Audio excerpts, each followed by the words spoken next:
ரோகிணியை சிக்க வைக்கிறோம் பாஸ், அதான் எங்களோட முடிவு அப்படின்னு சொல்லிட்டு ஒரு 2 வருஷமாக ரோகிணியை சிக்க வச்சுட்டே இருக்காங்க. நம்மளும் போன வருஷம் போட்ட வீடியோவில் பார்த்தா அந்த ரோகிணி சிக்கிடுவாங்க நம்மளும் நம்பி போட்டிருக்கோம். இப்போ வரைக்கும் அது நடக்கல, கிட்டத்தட்ட 1 வருஷம் 2 வருஷம் போயிட்டே இருக்குது.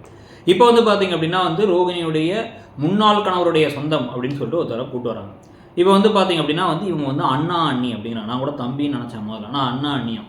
ஸோ அண்ணா அண்ணினா இவங்க வயசே வந்து பார்த்தா என்ன, இப்போ முத்து மீனா அவங்களோட ஒரு 10-15 வயசு அதிகமாக இருப்பாங்க அப்படின்றது. அவங்களோட தம்பினா ஒரு 12 வயசு அதிகமாக இருக்கலாம். வயசான ஒருத்தரை ரோகிணிக்கு கட்டி வச்சு கடைசியில் அவங்க இறந்துட்டாங்க அப்படின்னு பேசுகிறாங்க. இப்போ இவங்களுக்கே ஒரு 45 வயசு தான் இருக்கும்னு வச்சுக்கோங்க. இப்போ அந்த பார்த்த கப்பலுக்கு அவருக்கு ஒரு 43 வயசு இருக்குன்னு வச்சுக்கலாம். கிறிஸ்டிக்கே ஒரு 8 வயசு ஆக போகுது அப்படின்னா 9-10 வருஷத்துக்கு முன்னாடி கல்யாணம் நடந்துச்சு அப்படின்னா ஒரு 30-35 வயசு இருக்க ஒருத்தருக்கு இவங்க சின்ன வயசு இருக்கும்போது 18-19 வயசு இருக்கும்போதே கல்யாணம் பண்ணிட்டாங்க. அந்த டிஃப்ரென்ஸ் தான் சொல்கிறாங்களா? 15 வயசு டிஃப்ரென்ஸ் தான் சொல்ல வராங்களா? அவங்கள விட வயசானவங்கன்னு சொல்ல வராங்களா? இல்லை வயசான மனுஷன் நம்ம நினச்சோம் ஆனால் அவர் இறந்துட்டாருன்னு நினச்சா ஒருவேளை நோய் ஏதாச்சும் இருக்கிறத மறைச்சு கல்யாணம் பண்ணி வச்சிட்டாங்களாங்கிறது தெரியல.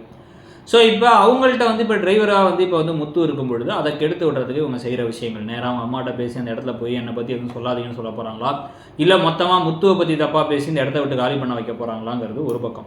இன்னொரு பக்கம் மகேஸ்வரியோடு சேர்ந்து கிளம்பி ஊருக்கு போகிறாங்க. மகேஸ்வரி இந்த கெட்டவங்களுக்கு வாய்க்கிற ஃப்ரெண்ட்ஸ் எல்லாம் ரொம்ப நல்லவங்களாக இருக்காங்க. மனோஜுக்கு இந்த பார்க் ஃப்ரெண்ட் ஆகட்டும், இல்லை இங்கே பார்த்திங்க அப்படின்னா பார்வதி, அதுக்கப்புறம் வித்யா, அப்புறம் இப்போ மகேஸ்வரிலாம் பார்த்திங்கன்னா எவ்வளோ வேணாலும் தீபாவளிக்கு தான் கணவரை தனியாக விட்டுட்டு இவங்க கிளம்பி ஊருக்கு போய் இவங்க ஊருக்கு தெரியாத ஊருக்கு போய் இவங்க சொந்தத்தெல்லாம் விட்டுட்டு கிளம்பி போய் கொண்டாட போகிறாங்களாமா.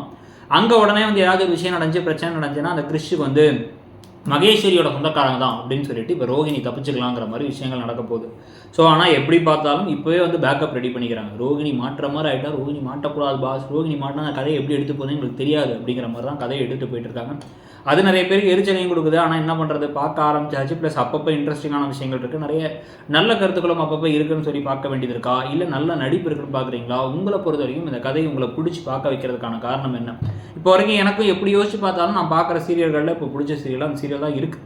ஆனால் அதில் நிறைய குறைகளும் இருக்குது. ஆனால் அது உங்களுக்கு ஏன் பிடிச்சிருக்கு, ஏன் ஒத்து வரல அப்படிங்கிறத கமெண்ட் செக்ஷனில் சொல்லிவிட்டு நம்ம சேனலையும் சப்ஸ்கிரைப் பண்ணிக்கோங்க. தேங்க்யூ.